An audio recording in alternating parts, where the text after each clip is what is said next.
Oh my god, I'm in front of a camera right now. Oh my god.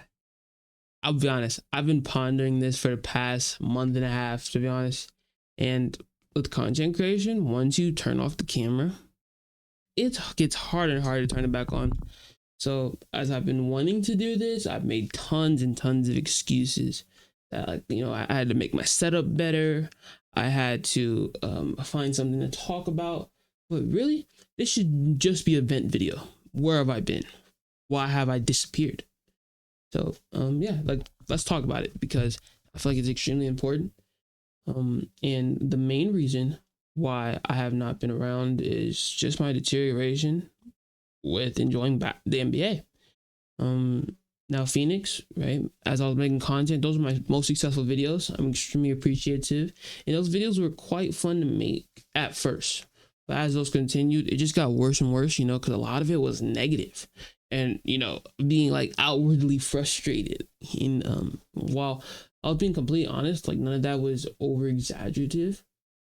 Um, while it was fun at first, outside of those videos, whether it was watching the games, seeing the results, and going around the league, it just got less and less enjoyable.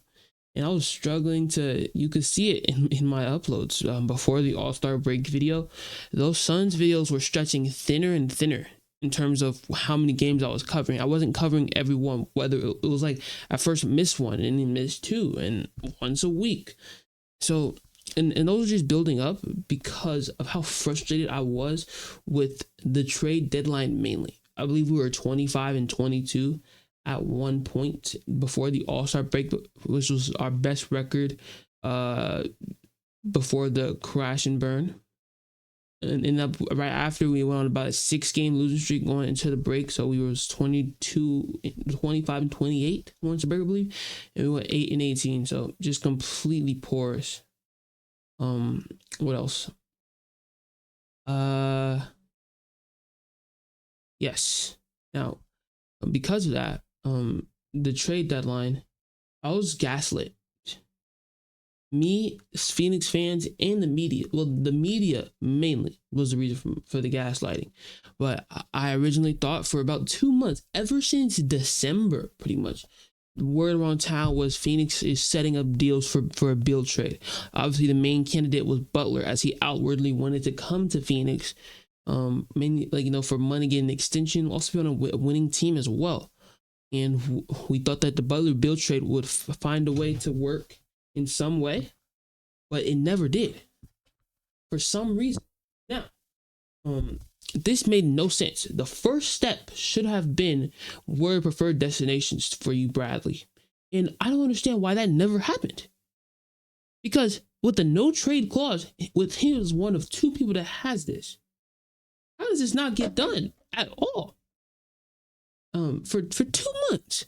And so you're going around the league, and Bill essentially holds you hostage. Now, I do not fault Bill for this at all. I completely support his decision, setting up his family to have a stable environment, staying on the team, and he's still getting paid. Obviously, he's going to opt into his contract.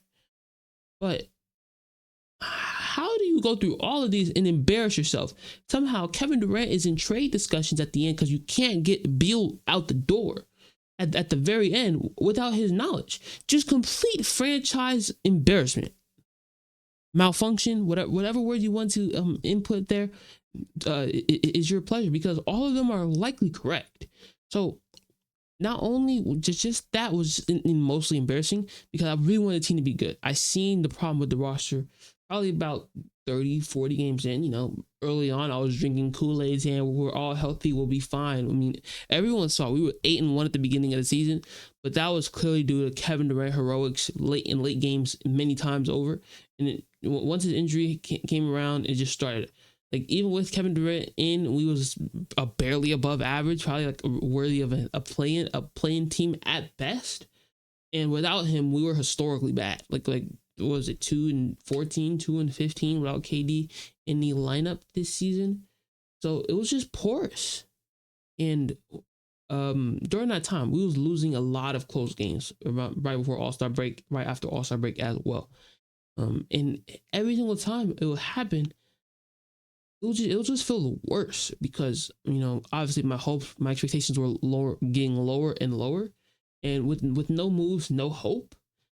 Making content around those games was tough. Was tough um to decide on because I just didn't want to do it. So taking this break, I feel like was much needed because I was able to enjoy a bunch of stuff outside of the NBA. So even before me uploading, I fully went through the college football season and NFL season. Both was extremely enjoyable and fun. I didn't make content because I just felt like it didn't fit in right with the NBA. But I feel like making content on multiple sports is just going to make the channel more enjoyable in the long run. So in March Madness, both men and women was amazing. Now I am Team Cinderella personally, but the both the male and women's tournaments had great moments. Now the woman was pretty chalk and blowouts, so like that added on. But I feel like the stars were there. Juju, bless up to her. Hopefully she gets a speedy recovery. The tournaments were great to watch during that 2 weeks, late March, early April, and I got to enjoy a lot of stuff. Like over the past couple of weeks, I've been super in tune, learning more and more about the NFL draft and scouting and mock drafts. And I do want to do something like that in the future.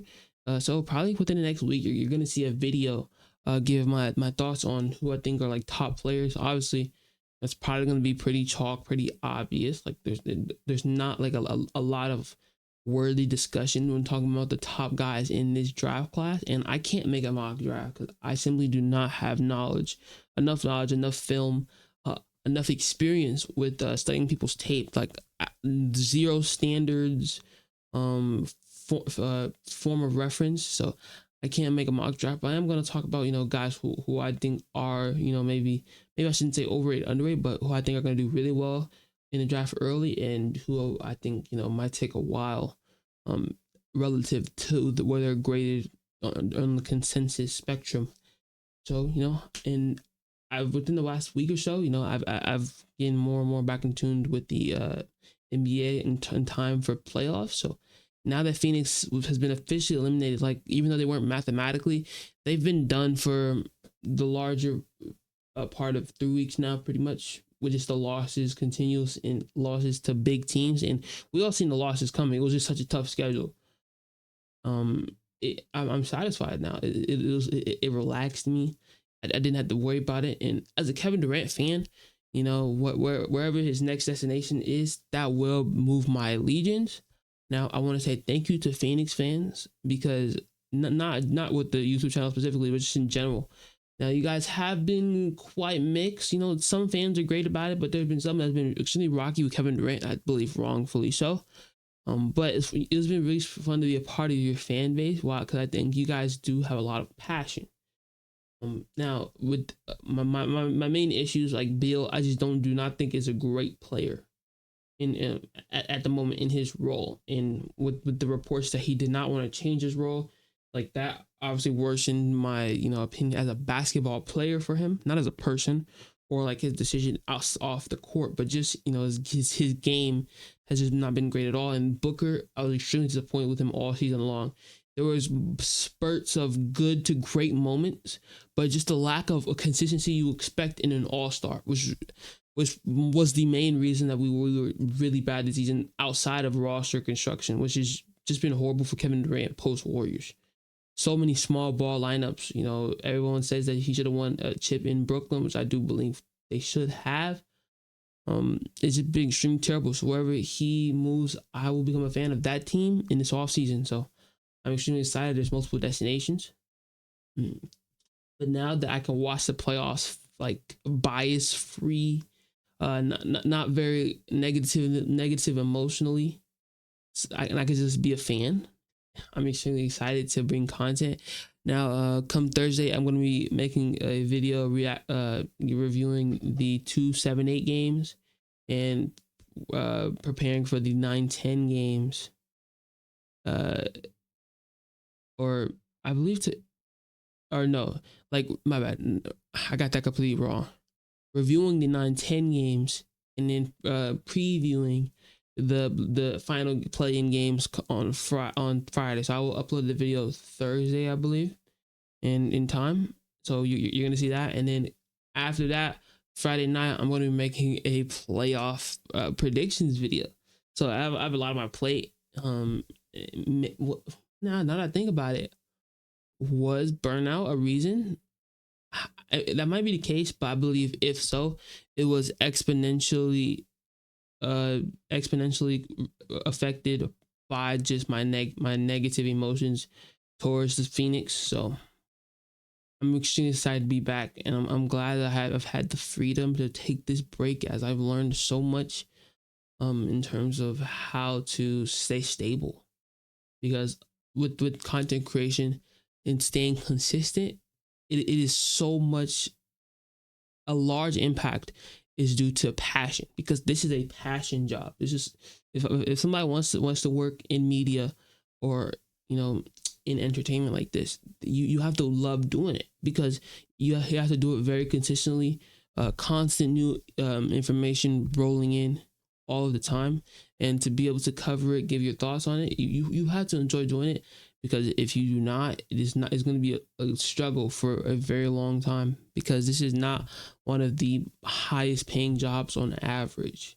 So this is all about being extremely in tuned and loving what you do, and I do think this is extremely fun. I'm glad to be back on the channel.